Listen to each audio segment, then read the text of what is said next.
Bonjour à tous et bienvenue sur Dragon Street Photographie. Je suis David Vercruis, photographe de nature, voyage et paysage. Et aujourd'hui, nous allons voir la version qui est maintenant sortie On One Photo 2020.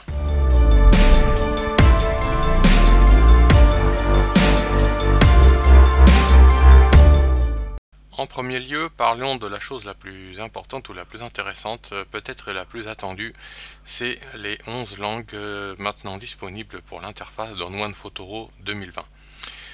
Ceci étant dit, vous vous apercevrez peut-être, si ce n'est déjà fait, à l'utilisation, que la traduction n'est pas humaine et plutôt faite par une machine, ce qui fait qu'on a des bizarreries dans la traduction, comme par exemple ici, plutôt que de mettre zoom ou taille, on a des traductions comme non. Et il y a des petites bizarreries comme ça dans les traductions qui ne pourront en français n'ont aucun sens, et il m'est arrivé de voir justement dans l'interface anglaise pour pouvoir mieux comprendre. Donc c'est un petit peu folklorique, mais si jamais vous avez des soucis pour comprendre certaines fonctions, certaines choses, n'hésitez pas à le laisser en commentaire, et si je peux vous aider, je le ferai avec plaisir. Maintenant, si vous souhaitez appliquer une langue d'application, vous pouvez aller d'ici dans les réglages, et dans le panneau des préférences, vous avez maintenant langue d'application. Ici elle est en automatique, mais vous pouvez la mettre en anglais, en français par exemple, en espagnol, comme ceci. Voilà. Donc voilà pour la première petite chose concernant la langue d'application. Dans les autres nouveautés sympas dont je n'ai pas parlé dans ma vidéo précédente, nous avons aussi dans les pré-réglages, par exemple si je mets le film strip, je vais dans les pré-réglages, et si je vais mettre un noir et blanc, je vais choisir Ilford 3200, voilà, il est appliqué et il est un peu fort. Maintenant vous allez voir si ici j'ai une petite glissière qui me permet d'ajuster l'opacité et donc de l'application du preset.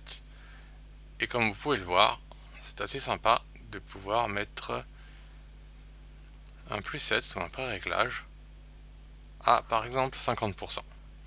Voilà, donc ça fait partie des petites nouveautés sympas dans On One Photo. Une seconde nouveauté, donc là je vais réinitialiser, et une seconde nouveauté qui est plutôt la bienvenue et qui était présente seulement sur les utilisateurs de Capture One, c'est afficher le masque de focus. Et en fait en surbrillance verte, nous allons avoir maintenant donc toute la zone de focus. Donc on peut voir que ma mise au point est sur une longue distance, une longue profondeur, comme ceci.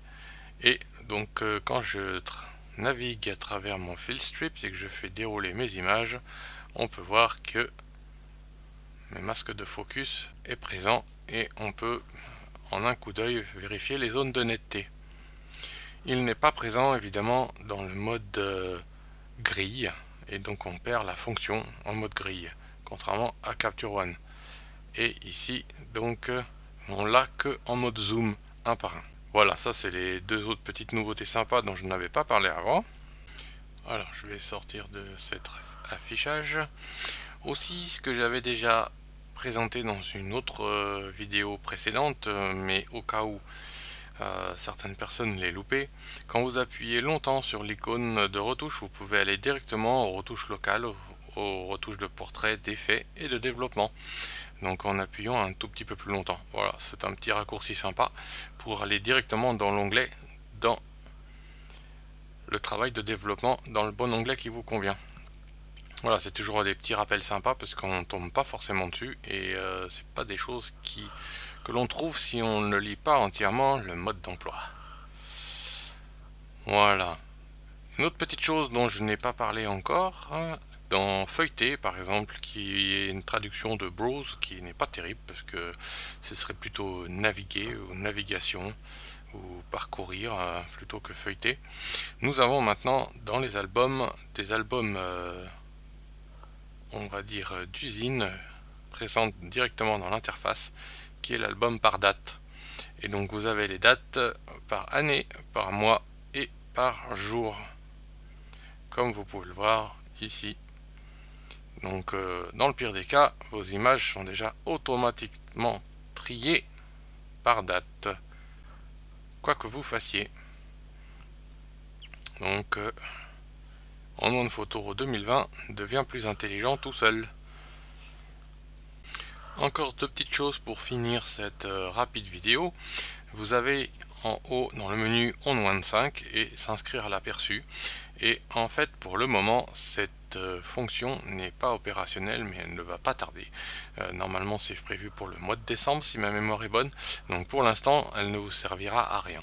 Mais cela arrive très prochainement. Et pour le printemps, vous pourrez synchroniser aussi avec votre mobile, parce qu'il y aura la version mobile ON1 Photoro.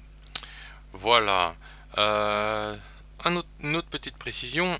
J'avais dit ici qu'on avait l'icône de GPS qui nous permet d'avoir la carte dans ON1 Photoro, mais il est resté et ON1 a laissé le bouton ici GPS. Quand on clique dessus, en fait, ça ouvre mode navigateur sur Google Maps. Donc vous avez aussi une autre façon de pouvoir voir la localisation GPS de vos images.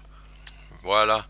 Et pour finir, si vous n'avez pas, surtout pour les utilisateurs de Mac, ne téléchargez pas et n'installez pas trop vite Catalina, puisque ON1 Photoro fonctionne sur Catalina, mais il n'a pas été testé à fond. Donc si jamais vous avez tout votre développement et votre catalogage photo avec ON1 Photoro, attendez un petit peu avant d'installer Catalina sur votre Mac pour les utilisateurs de Mac.